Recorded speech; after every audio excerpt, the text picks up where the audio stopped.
Hi everyone! Today I'm going to teach you how to patina some copper jewelry using liver of sulfur. So I have a bottle of liver of sulfur extended life gel, and I bought this off of Amazon.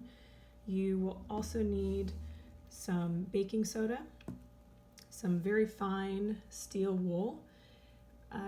You want to use this kind and not the regular steel wool that you would pick up. Make sure it's very fine. This will work a lot better. Not totally necessary, but it might be helpful to have an old gunky toothbrush that you can use.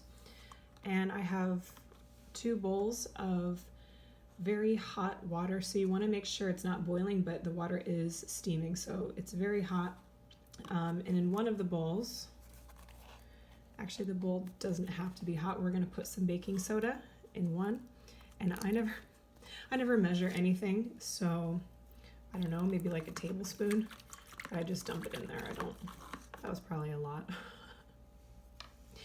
And then in the other one with the hot water, I'm gonna put 2 drops, just depending on how much jewelry you're doing. I'm only doing like 2 pieces today, so, but I got more water than normal, so.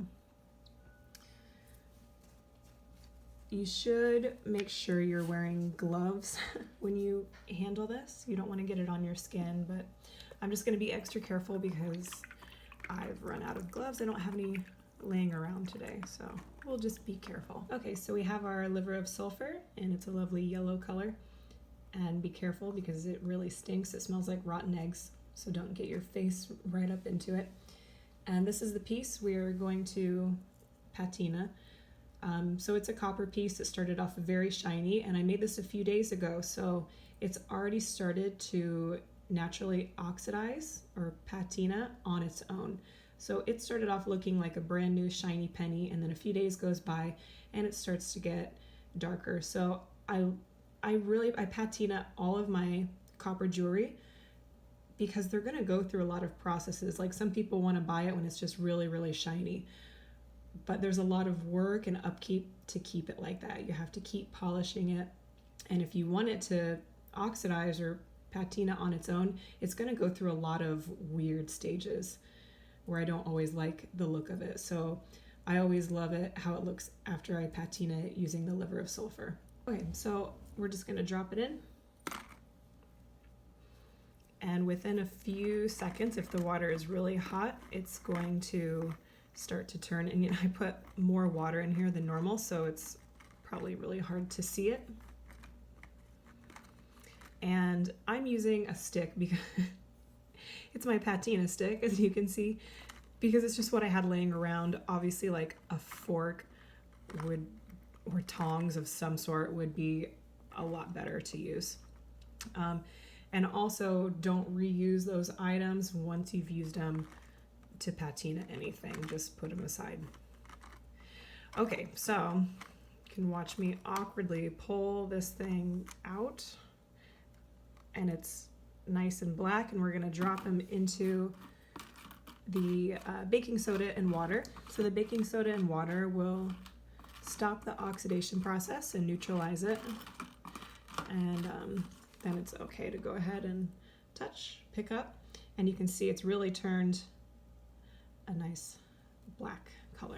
So I'm going to lay them off to the side. We're going to go over to the sink, and we're going to use the stainless steel to polish it off and take off some of that patina.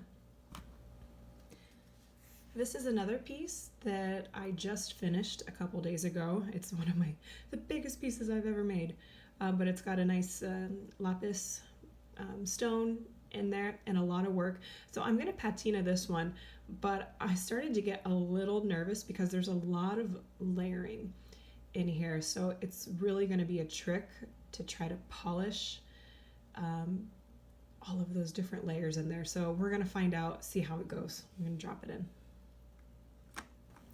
So we'll just kind of move it around. It doesn't take long, especially if you have really hot water. It's going to turn it right away. Sometimes I find that if I make a piece and I let it sit around for a while and it starts to patina on its own, it might take a little bit longer to turn that all black color. Okay, so We're gonna get this guy out into the baking soda and water.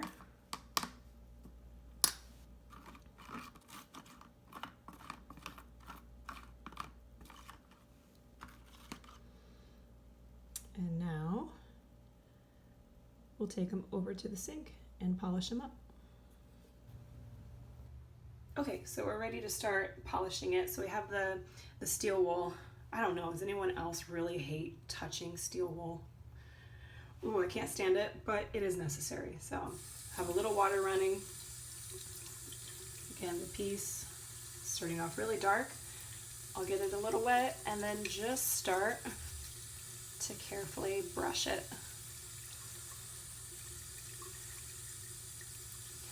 Might get a few pieces of the steel wool in there you can pick out later.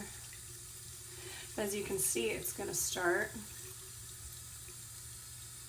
to highlight, and then you can really see a lot more of the detail of your weave come out.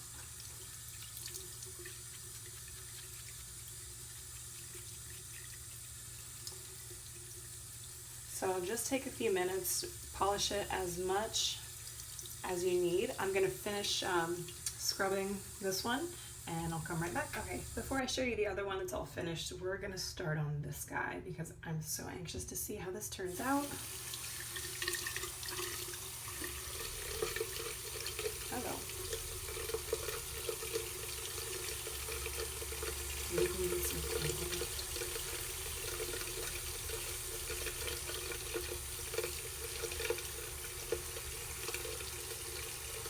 Very cool.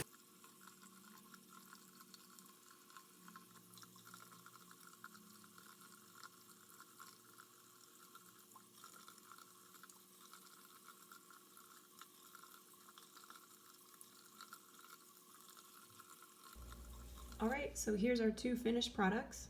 They turned out really nice. It gives them a nice antique look, very rich in the colors. You can see all of the details. And that's it. So that's the patina process. It's really simple. Just make sure you have the right stuff. And let's talk about cleanup real fast because you do not want to dump this down your drain. So make sure, what I do is I take the baking soda and water and I dump it together. And then I'm gonna cover it and I'm gonna set it aside for at least 72 hours. It takes that long for it to neutralize, and you'll know it's neutralized when it turns clear, and then it's safe to go ahead and dump it down your drain. All right, everyone, thanks for watching. Be sure to like this video and comment down below if you have any questions. And also subscribe to my channel if you'd like to see more tutorials like this, and also what life is like for me here in the Turks and Caicos Islands. Until next time, have a great day, everyone. Bye.